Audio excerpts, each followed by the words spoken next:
Very good evening to all. So today we shall be talking about a very important tool that is used in our labor room very often for tracking the labor process, and that is nothing but the partogram.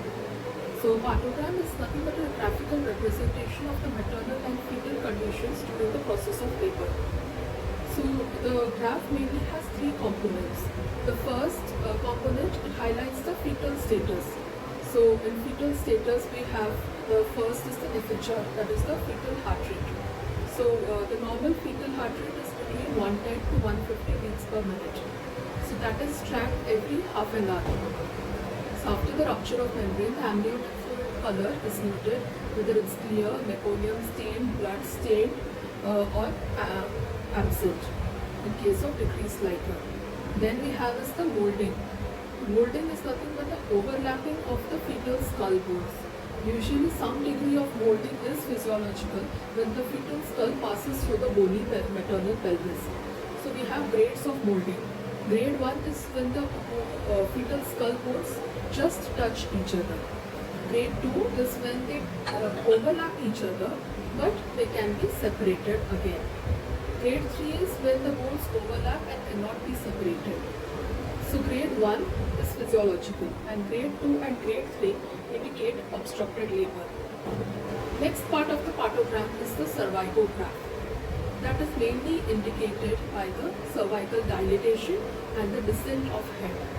Normally the cervical dilatation happens at the rate of 1 centimeter per hour in active phase of labor.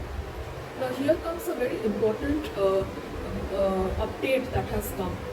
As per the ACOG guidelines, the active phase of labor starts from more than equal to 6 centimeter, whereas the WHO new recommendations tell that the active phase of labor starts when the cervical dilatation is more than equal to 5 centimeter. But whatever graph that we use in our labor room for our day-to-day monitoring, those are all modified WHO Partograph, but these have been structured on the basis of the older guidelines. Thus, the active phase starts at 4 centimeter in our partograph, which are on the basis of the older guidelines, which is a very important thing to be remembered.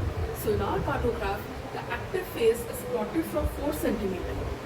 So we have two lines in our cervicograph. One is the alert line and the other one is the action line. Alert line is the first line and always the plotting is started from the alert line. 4 centimeter to the right of the alert line lies the action line. Normally, the labor should progress along the lines of the alert line. If the line crosses to the right of alert line, then it's an alarm to refer to a higher center. If the line crosses to the right of the action line, that means we need to immediately terminate the pregnancy. That coming to the third component of the partograph, that is the maternal conditions that include the uterine contractions. We assess the uterine contractions every half an hour by keeping our hand over the abdomen and assess for 10 minutes. So depending on the duration of the contraction, if it's less than 20 seconds, then it's plotted with the help of dots. If it's within 20 to 40 seconds, then we plot it as slanting line. If it lasts for more than 40 seconds, it is shaded darkly. Next, we also plot the mother's pulse rate, BP, temperature every 4 hourly, and then the urine output. Please remember that the partograph is plotted when the patient reaches the active phase of labor. So seeing the partograph, we can arrive at important decisions. The two main things that can happen, one is the protracted active stage, where the labor has started progressing, but it's progressing slowly. That is less than 1 centimeter per hour. In that case, you need to first assess whether the patient is getting adequate uterine contractions or not. If she is getting inadequate uterine contractions, then you need to augment with either by doing artificial rupture of membrane or oxytocin. If she is getting adequate uterine contractions and still she is having a slow progression of labor, then it may be due to two reasons. One is occipital-posterior position. In that case, you need to wait and watch, as most of the time the fetal skull will rotate. The other cause may be because of cephalopelvic disproportion. In this case, you will find molding. So, if there is cephalopelvic disproportion, in that case, you have to go for a cesarean section. The next thing that can be assessed with the help of Partograph is the arrest of active stage of labor. And that is defined as when the cervical dilatation is more than equal to 6 cm and the membranes have ruptured, and in spite of good uterine contractions, there is no further cervical dilatation for more than 4 hours.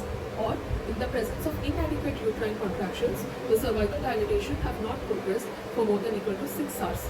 In either of the case, the management is emergency cesarean section.